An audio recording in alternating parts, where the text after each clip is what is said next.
constant groping of things unknown, drawing from the endless reaches of time,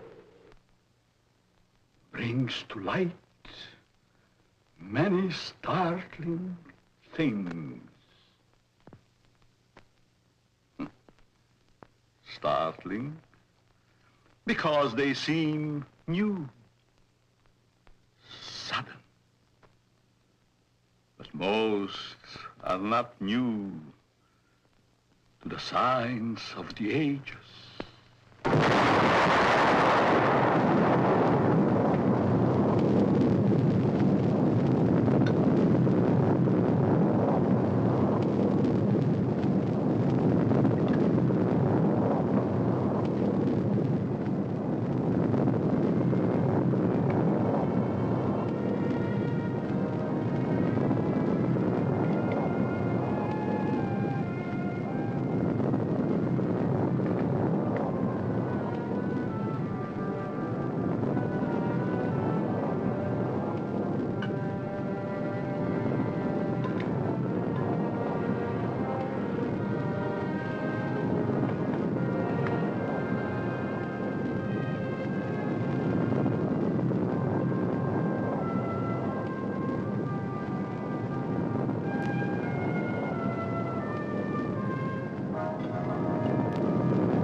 Has begun.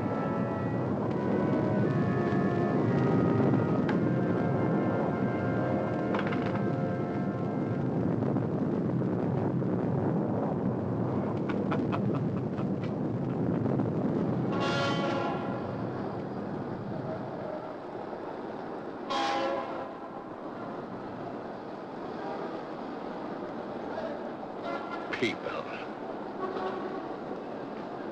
All going somewhere. All with their own thoughts, their own ideas. All with their own personalities.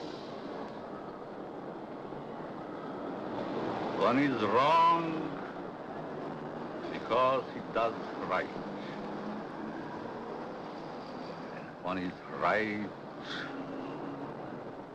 because he does wrong. Pull the string. Dance to that which one is created for.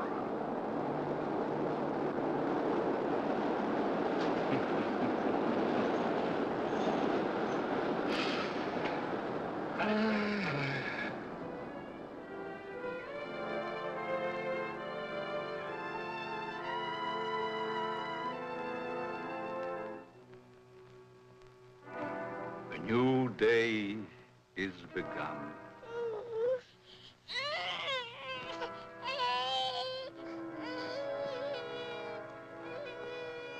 A new life is begun.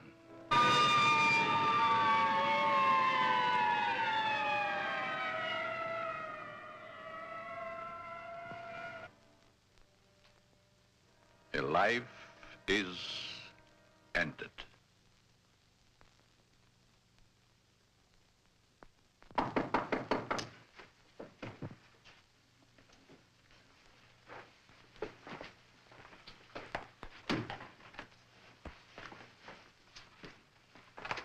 Let me see that note.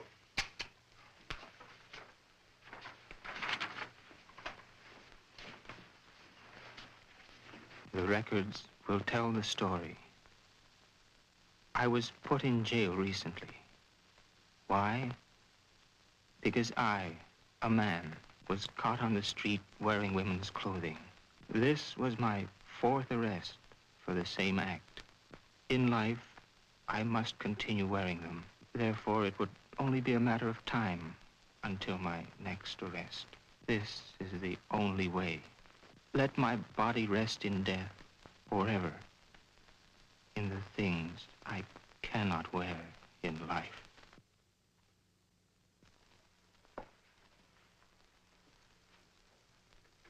Inspector Warren is here to see you, Dr. Alton. Oh, yes. Show him in, Miss Stevens.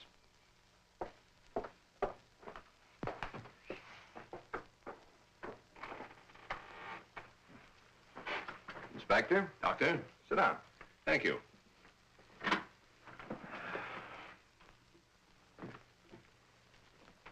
You're a very busy man, Dr. Alton, I know. I appreciate this time you're giving me. Business or pleasure, Inspector? In a way, business. From policeman to inspector, 20 years of it. I guess I've seen everything there is for a policeman to see. Yet I wonder if we ever stop learning. Learning about which we see. Trying to learn more about an ounce of prevention. I'm a man who thrives on learning. We only have one life to live. If we throw that one away, what is there left? Doctor, I'm hoping to learn something from you. And with that knowledge, maybe save some human from a fate which I just witnessed a few days ago. A 4-time loser. This type of case comes to me as well as yourself many times during the course of 1 month. The suicide? The suicide. Most of us have our idiosyncrasies. This fellow's was quite pronounced. Yes, but I wonder if it rated the death warrant it received. Well, that's why I'm here today, Doctor. What do we do about it? I've always heard you to be a hard-hearted policeman, Inspector. Isn't that what's thought of most policemen? The laws are written. The policeman is hired to see that those laws are enforced. We have a job to do. As in most jobs, there's always somebody who doesn't want that job to be done. In most factories today, the employer has put up suggestion boxes. Even the employer needs advice once in a while. I think in the case that we're referring to, I need advice. Maybe it shouldn't have happened as it did. But it did. Perhaps the next time we can prevent it. Let's get our story straight. You're referring to the suicide of the transvestite? If that's the word you men of medical science use for a man who wears woman's clothing, yes. Yes, in cold, technical language, that's the word. As unfriendly and as vicious as it may sound. However, in actuality, it's not an unfriendly word, nor is it vicious when you know the people to whom it pertains. Would this operation do these people any good? I understand you were quite prominent in a case that hit the headlines a few weeks ago. In some cases, yes. Others, no. Well, the papers certainly had a field day with that one. Strange as it may seem, even though it was a field day, as you so aptly put it, it's not a new story. Sex change has been performed many times. Those whose sex can be changed, they're the easy ones. But what of those who so desperately want to be of the opposite sex, yet can't change their sex? Such as was the case with Patricia, the suicide. I'd like to understand this, Doctor, as best you can tell me. You can only fully understand the sex change by taking 2 entirely different cases. 2 men with exactly the same background, from childhood to manhood and on to their own decisions and destinations. I'd like to hear the story to the fullest. Only the infinity of the depths of a man's mind can really tell the story.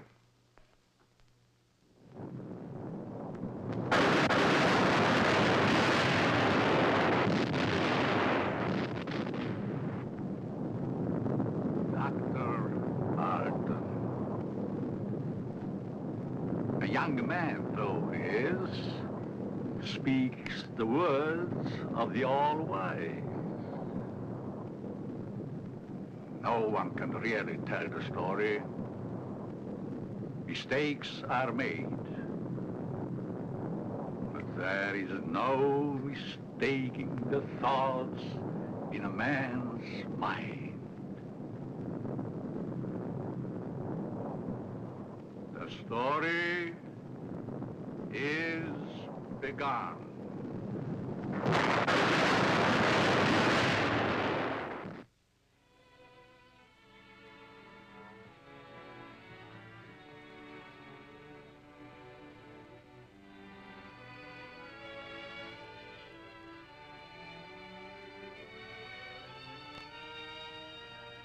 One might say, there, but for the grace of God, go I.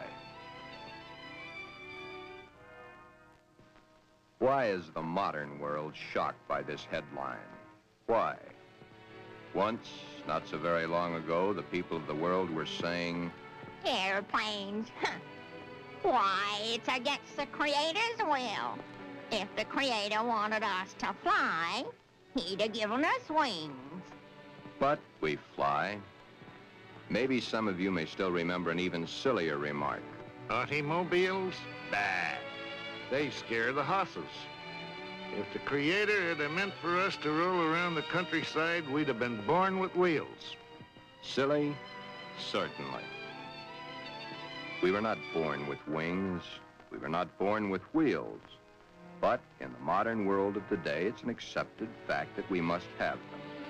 So we have corrected that which nature has not given us. Strangely enough, nature has given us all these things. We just had to learn how to put nature's elements together for our use, that's all. Yet, the world is shocked by a sex change. If the Creator had wanted us to fly, he'd have given us wings. If the Creator had meant us to roll around the countryside, we'd have been born with wheels. If the Creator had meant us to be boys, we certainly would have been born boys. If the Creator had meant us to be born girls, we certainly would have been born girls. Are we sure? Nature makes mistakes. It's proven every day. This person is a transvestite, a man who is more comfortable wearing girls' clothes. The term transvestite is the name given by medical science to those persons who wear the clothing of the opposite sex. Many a transvestite actually wishes to be the opposite sex. The title of this can only be labeled Behind Locked Doors. Give this man satin undies, a dress, a sweater, and a skirt, or even the lounging outfit he has on, and he's the happiest individual in the world. He can work better, think better, he can play better, and he can be more of a credit to his community and his government because he is happy. These things are his comfort. But why the wig and makeup? He dares to enter the street dressed in the clothes he so much desires to wear, but only if he really appears female. The long hair, the makeup, the clothing, the actual contours of a girl. Most transvestites do not want to change their life, their bodies. Many of them simply want to change the clothing they wear to that is worn by the opposite sex. Glen is engaged to be married to Barbara, a lovely, intelligent girl. Those fingernails have got to go. You know, I didn't realize they're as long as they are. My goodness, they're almost as long as mine. Maybe even prettier. We'll have to paint them sometime just for the fun of it. We'll trim them. That's for sure. You know, honey, you've invited me to dinner so many times in the last couple of months. It's almost like we were married already. I wish we were, darling. It's been a long year. For both of us. But now, my studies are through, college is concluded, and I'm free at last. Free? For the time being. Huh? Oh. How about joining me for an after-dinner drink? The living room? Mm-hmm.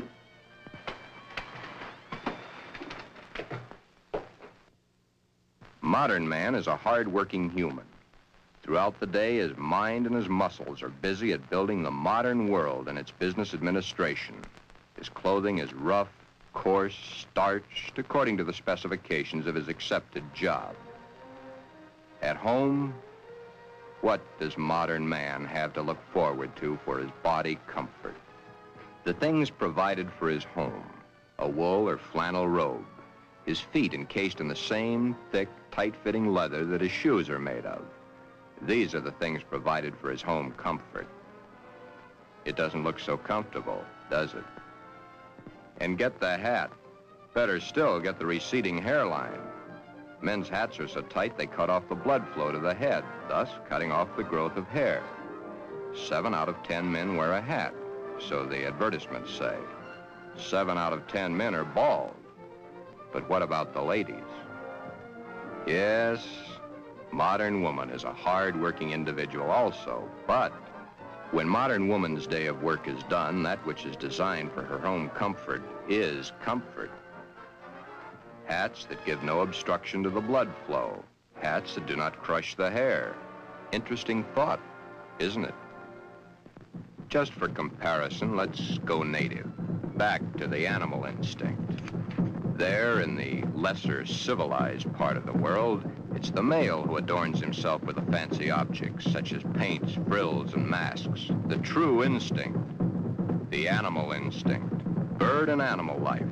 Is it not so that it's the male who is the fancy one? Could it be that the male was meant to attract the attention of the female? What's so wrong about that? Where is the animal instinct in modern civilization? Female has the fluff and the finery, as specified by those who design and sell. Little Miss Female, you should feel quite proud of the situation. You, of course, realize that it's predominantly men who design your clothes, your jewelry, your makeup, your hairstyling, your perfume. But life, even though its changes are slow, moves on. There's no law against wearing such apparel on the street, as long as it can be distinguished that man is man and woman is woman. But what is it that would happen were this individual to appear this way on the street? You're doing it now, laughing. Yet, it's not a situation to be laughed at. Thus, the strange case of Glen, who was Glenda, one and the same person, not half man, half woman, but nevertheless, man and woman in the same body, even though by all outward appearances, Glen is fully and completely a man.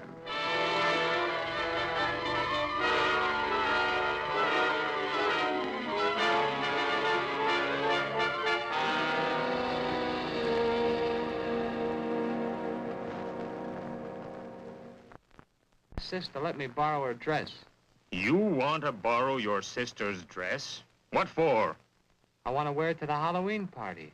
There are names for boys who go around wearing girls' clothes. Oh, don't be silly, darling. You go ahead and wear your sister's dress, Glen.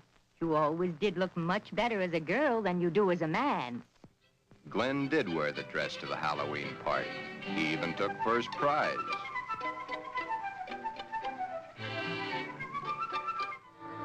Then one day, it wasn't Halloween any longer.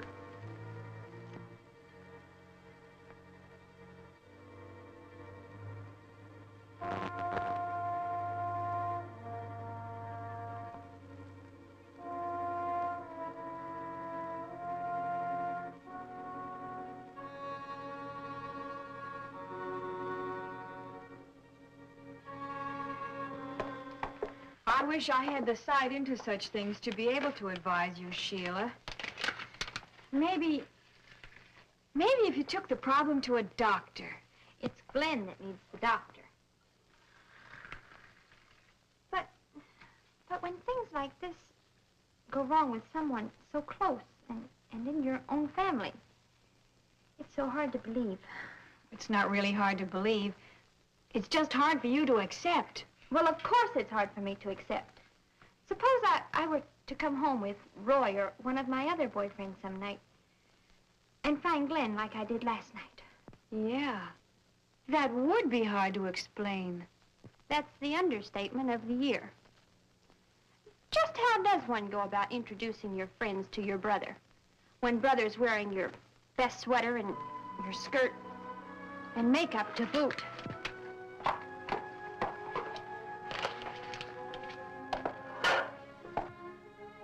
Glen is a transvestite, but he is not a homosexual. Transvestism is the term given by medical science to those persons who desperately wish to wear the clothing of the opposite sex, yet whose sex life in all instances remains quite normal. Would you be surprised a rough, tough individual was wearing pink satin undies under his rough exterior clothing? He is. Then there is your friend the milkman who knows how to find comfort at home.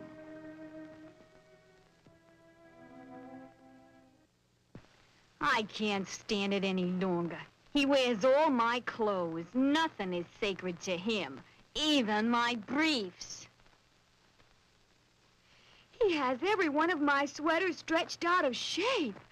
Of course, he has always replaced them. But then, they didn't last long either.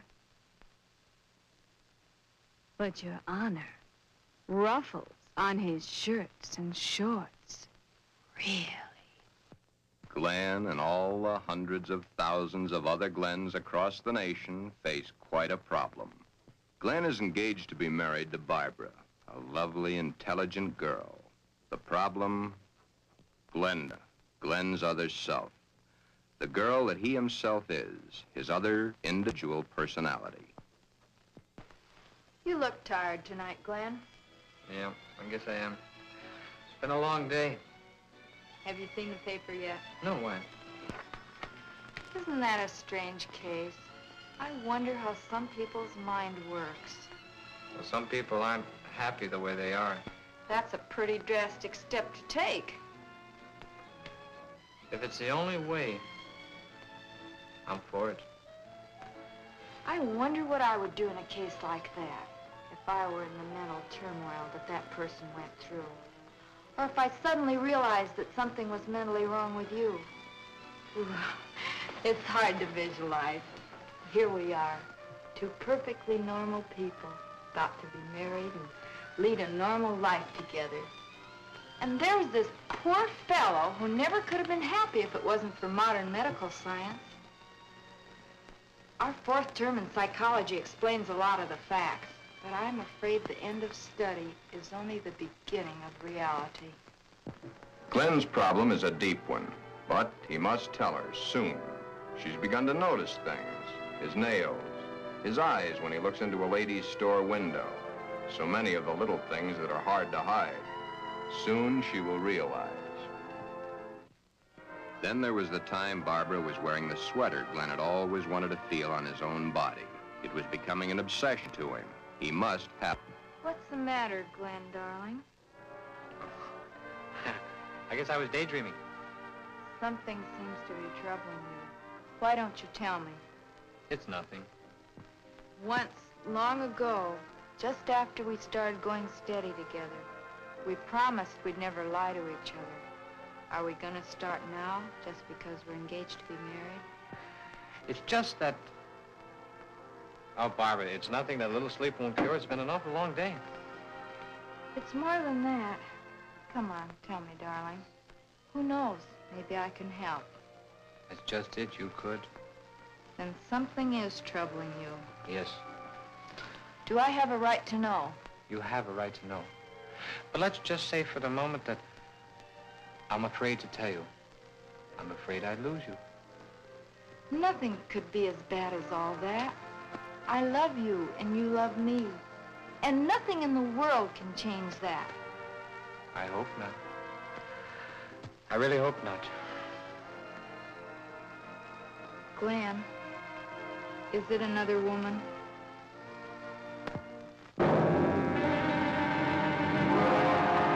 Hold the string! Hold the string! A mistake's made.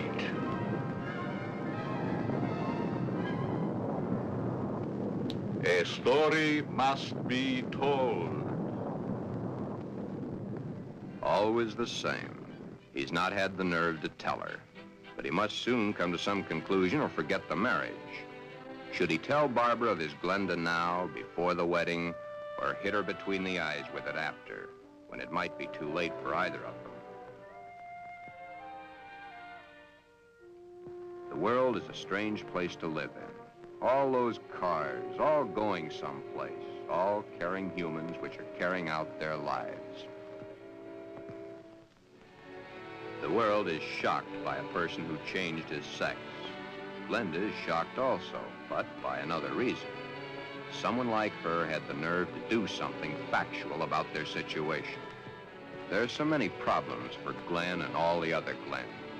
Perhaps the fear of discovery of the underthings they wear beneath their regular outer clothing, or that which they wear during their nightly visit to Morpheus, god of sleep. Thank you very much, and I'm sure she's going to enjoy it very much. If you want to return it, be sure that you bring the sales slip. Thank you.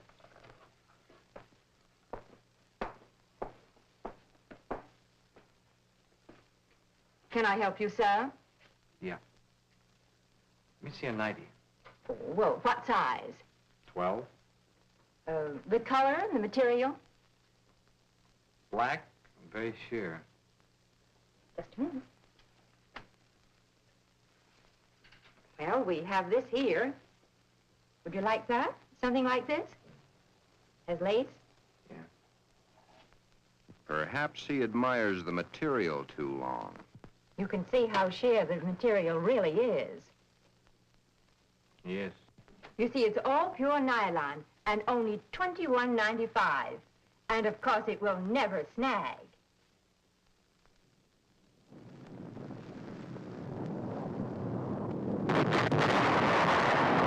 But Glen and Glenda and all the Glens and Glendas have an even bigger problem. Hi, Joe. Hiya, Jack. Monday again. You know, I think Monday is about the worst day of the week. A perfectly wonderful weekend, then back to the sweatshops. Too bad we was born to work. Say, did you read about the guy that hangs to a girl? Says he was perfectly normal, too. How can a guy be normal and go and do a thing like that to himself? All the same, it must take a lot of guts to pull a stunt like that. That's a problem I don't ever intend to face. Maybe it's a problem we should all face. I don't get you. Just think of the unhappy life. The miserable time this world of ours must have given that poor guy. I still don't get you. Now, here is a guy who wanted to be a girl. Supposing there had been no way to change. You sound as if you're really head up on this thing. I guess I am. Do you realize what would happen if every man in the country that wanted to wear women's clothes or felt like a woman went to their doctors and wanted to change? Of course. That's why I say perhaps society should be a little bit more lenient with them.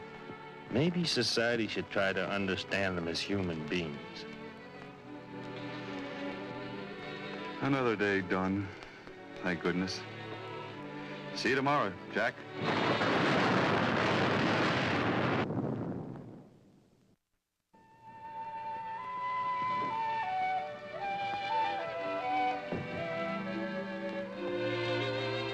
Hi, Glen. Hi, Johnny. Come on in and hit it right for the kitchen.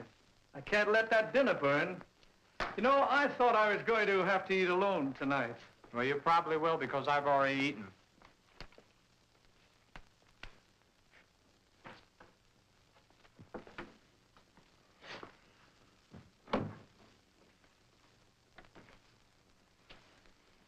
What's up? Nothing much. Say, you really look down in the dumps.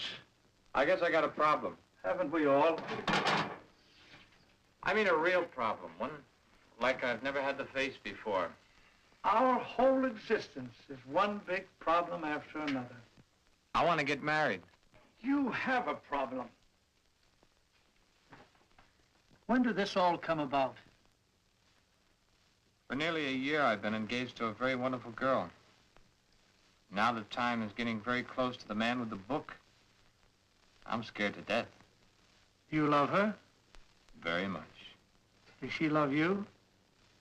Yes. There's no problem. Marry the girl. Are you forgetting about my other self? You'll have to tell her, of course.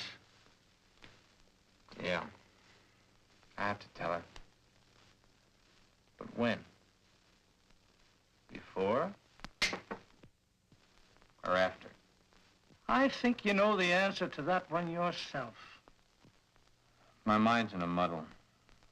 Like in a thick fog. I can't make sense to myself sometimes.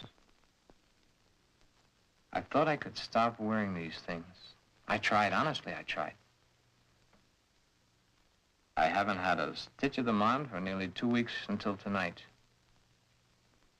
Then I couldn't stand it anymore. I had to put them on or go out of my mind. I'm afraid I'll lose her. I don't want that to happen because I really love her. Okay. Here's a story from fact. Johnny tells his story. He had not too long ago been married himself. He'd kept quiet about his transvestite desires in the hopes that the new wife would never discover it. However, one day, the little woman came home unexpectedly an hour early.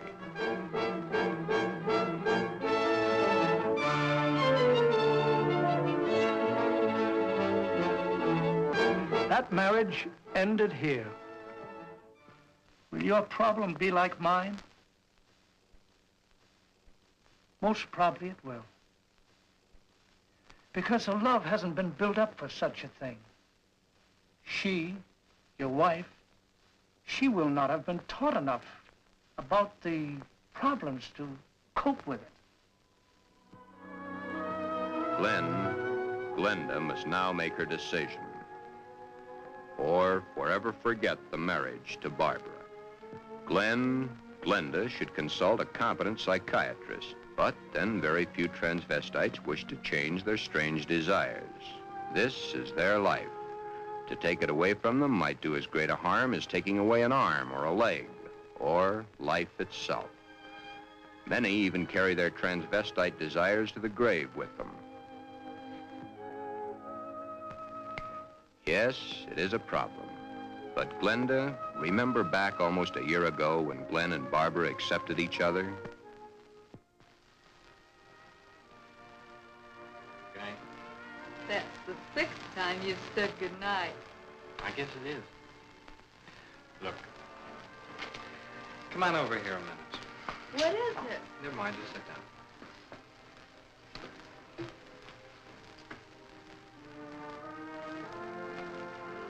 Oh, I was beginning to think you'd never get around to it. Did you mean you will? What do you think?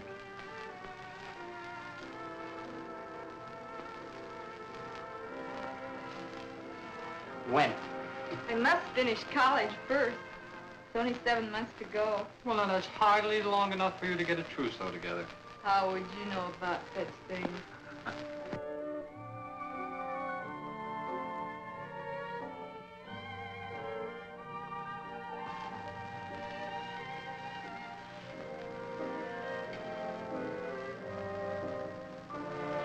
Glen, what's the matter? Huh? All of a sudden, you seem 1,000 miles off. Yes, I guess I was, huh? That's a mighty pretty dress you're wearing tonight. I wear my best to please you. You know, when you look at me, you just tie me in knots. I love to tie you in knots. Oh, I'll be so happy when these next few months are over. Some special reason? Of course. So you can stop kissing me goodbye at the door every night.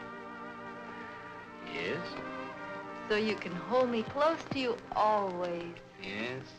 Then all you'll have to do is call and close your eyes to feel my lips on yours.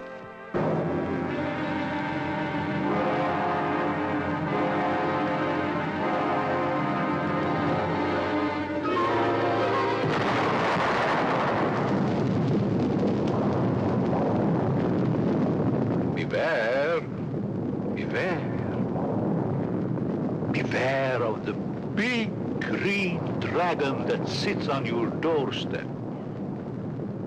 He eats little boys, puppy ducktails, and big fat snails. Beware. Take care. Beware.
Tell me, dragon,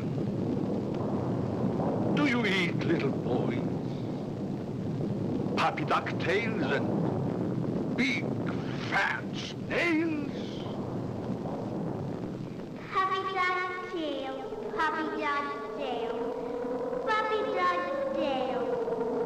Everything nice, everything nice. Ha, ha, ha, puppy dog tail.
Dog's tail. Puppy Dog's tail.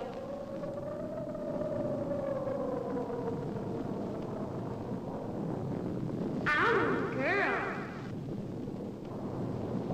I'm not. Everything right. Everything right. Ha, ha, ha. Puppy Dog's tail.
Beware of the big green dragon that sits on your doorstep. He eats little boys, puppy dog tails, and big fat snails. Beware, take care. Beware.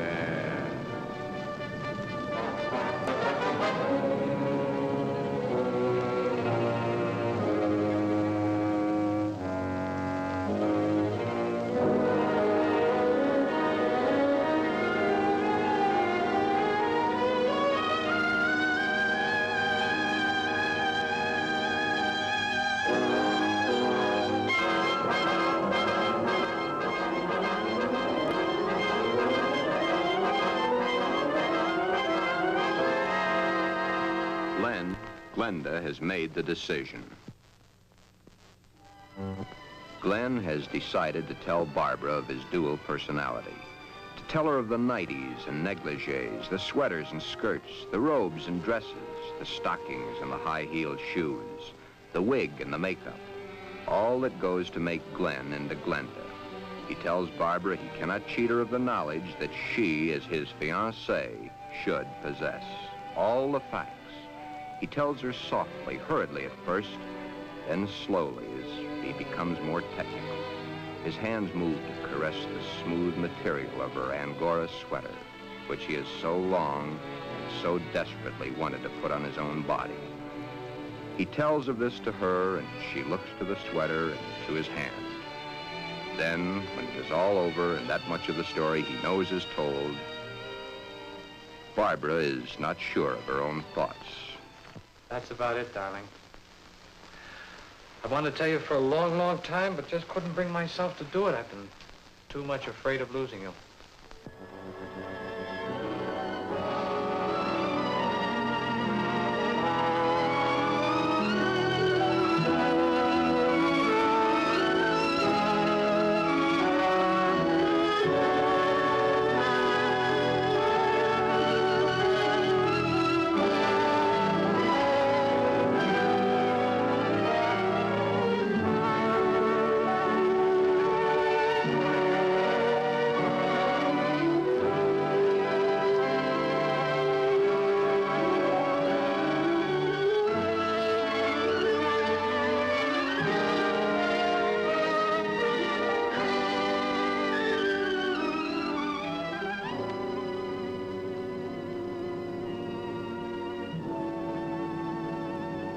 Glen, I don't fully understand this, but maybe together we can work it out.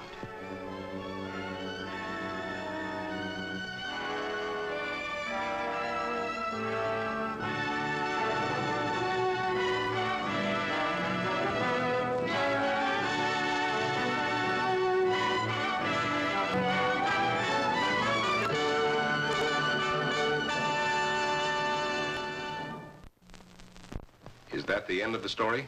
Not quite. I'll get back to it in a minute. Glen's case is really the lesser advanced type cases. The second case is an extremely advanced one. However, I'll get to that in a moment. First, you must realize that each transvestite the world over has his own particular problem. Each case must be handled individually according to the person, his past life, and his problem. And he isn't a hermaphrodite? No more than he's a pseudo-hermaphrodite. Glen's case was entirely of his mind, brought on by the environment of his early youth. What about their children, Doctor? Would their children become the same way their father is? No. Transvestism is not hereditary. Well, what makes these men want to wear girls' clothes? Many things. But as I've said before, it usually starts in early childhood from one cause or another. Technically, each case has the same beginning, just a different set of circumstances. Are any of them actually cured? Oh, yes, many, many of them. Once the source of supply is found, it can be stopped, unless the patient refuses to cut off that source of supply. Then the way I get it, this Glen and the character he created, much as an author creates a character in a book, was invented as a love object to take the place of the love he never received in his early youth through lack of it from his parents. The character was created and dressed and lives the life the author designs for him to live, and dies only when the author wants him to die. Correct. Except that for the character Glenda to die, the elements must be right. But to enlighten you a little further, there's the second story, that of an extremely advanced case. Let's call this person Alan, Ann. Alan had a mother who wanted a little girl. The father didn't care much one way or the other. Alan did not enter the competitive sports that the other boys at the school did. However, he was an extremely studious boy and always had above-average marks in his subjects. Yet sports, girls' sports, he always was interested in. But he was rejected by the girls and also rejected by the boys. It seems he belonged to neither of them. After school, Alan would go home to find the mother who had always wanted a girl and the father who didn't care one way or the other. He enjoyed doing the woman's work around the house. Alan was becoming a woman and didn't realize it. A woman in mind only, but the mind rules. Then came the fateful year of 1941. Alan was drafted. He was accepted. In the Army, he successfully passed his vigorous training. He did not like it, but then there were the weekends for his particular diversions. On his weekend passes, he would go to the nearest town where he had a suitcase checked in a public locker. In the suitcase, he had the things he loved to wear, that which made his body appear to be what his mind believed it was. Then the day of embarkation came. But wherever Alan went, the suitcase was sure to go.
Then, as quickly as it had begun, the war was over.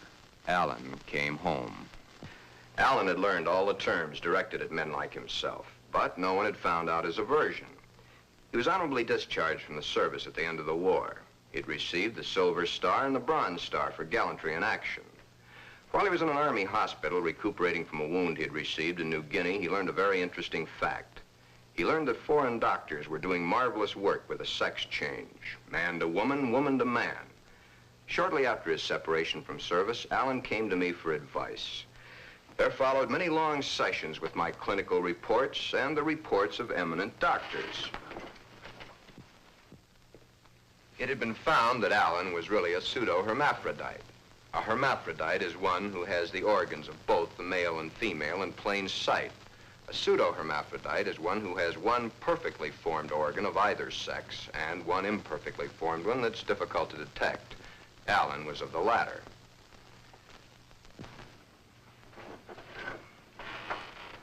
Alan was then given his choice. That which nature had given him was a mistake. It was up to us to correct that mistake one way or the other. Alan had to decide whether he wanted to become a man or she wanted to become a woman. Both were completely possible.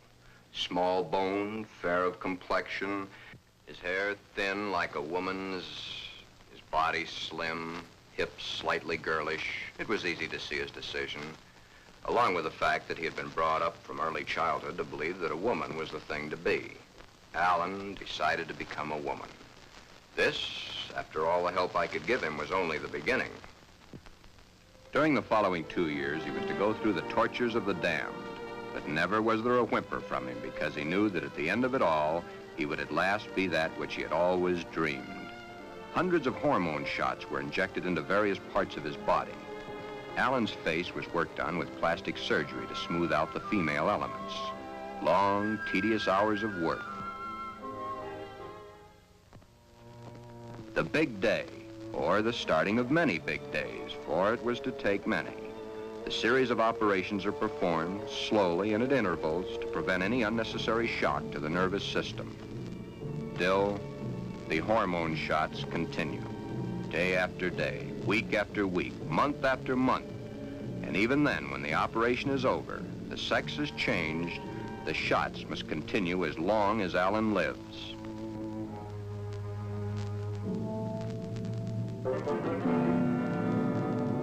First, the breasts are brought out. The body of the woman within begins to appear now.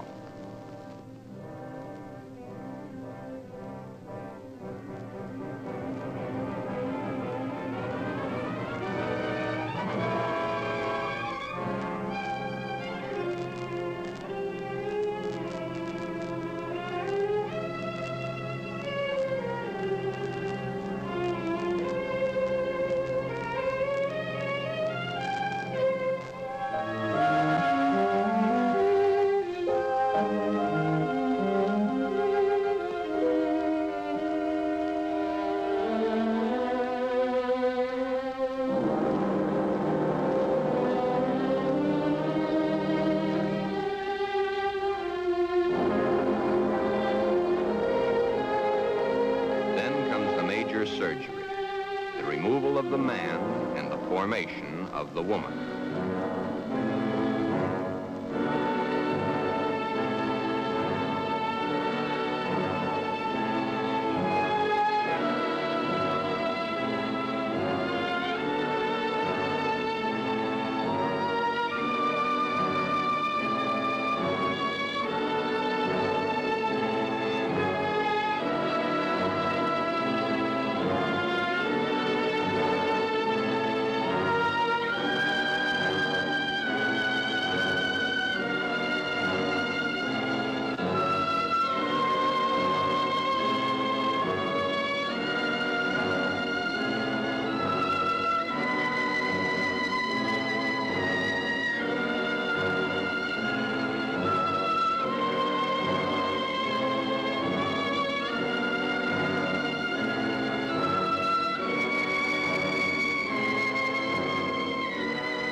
But in time, Alan is Anne, a very happy, lovely young lady that modern medicine and science has created almost as a Frankenstein monster.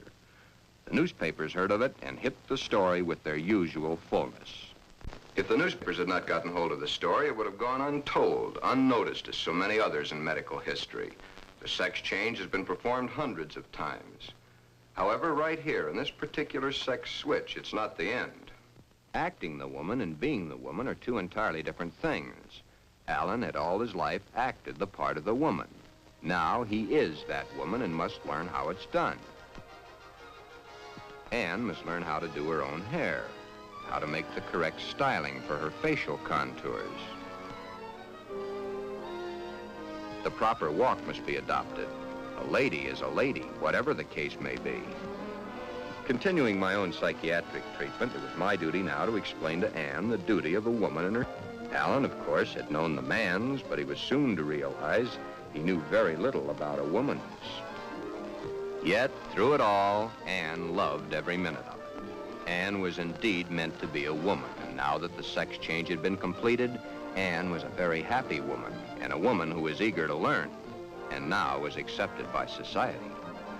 A woman born at the age of 24, in a world that for 24 years she had seen as a man, but a woman who now would, and was properly instructed in how to accept, a woman's world. Thus, this case, which has a happy ending, is due entirely to the corrections made by medical science. I've had several such cases. In fact, in my 20 years of practice, I've been prominent in 7. However, my colleagues have had hundreds. Then you believe that the Glen of the first story should have the sex change? In Glen's case, no. No, indeed. Glen would never be happy with a sex change. The Alan of your story ended happy? I'll tell it to you exactly as I told it to them.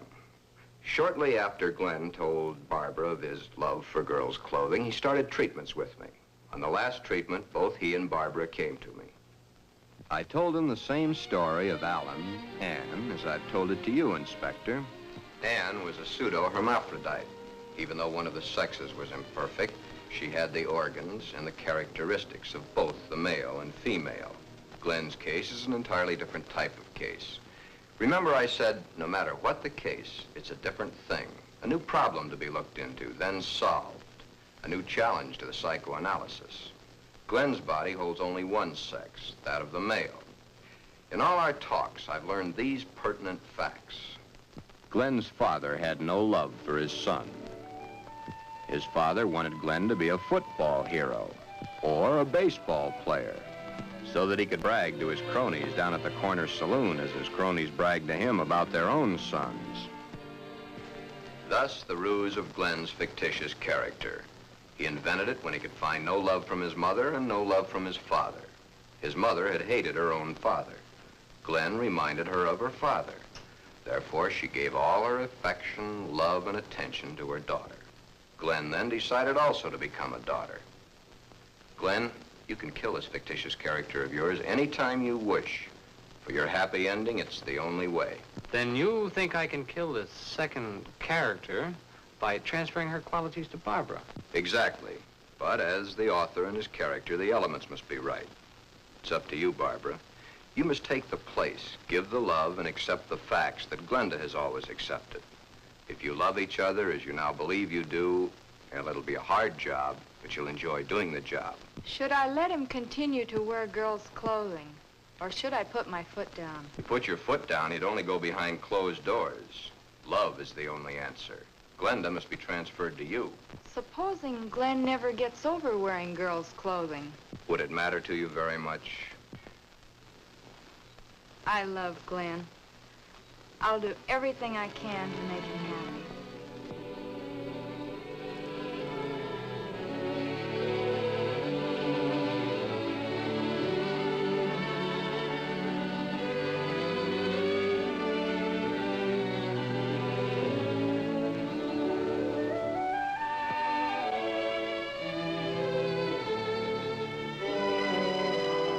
The end is only the beginning.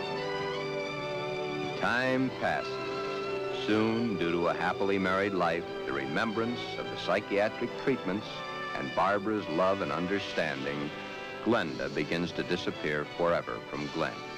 Glen has found his mother, his little sister, his wife, and his Glenda, all in one lovely package. Thus, Glen's case has a happy conclusion. Therefore, two entirely different cases, handled in two entirely different ways, have a happy ending. Yeah, those two. But what of the hundreds of other less fortunate Glens the world over?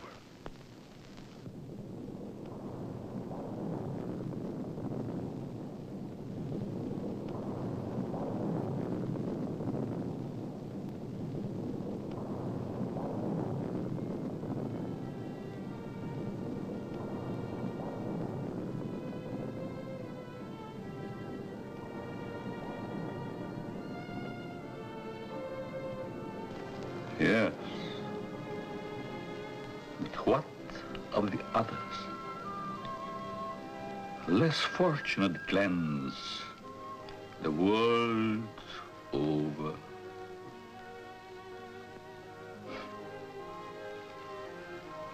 Oh, snips and snails and puppy ducktails.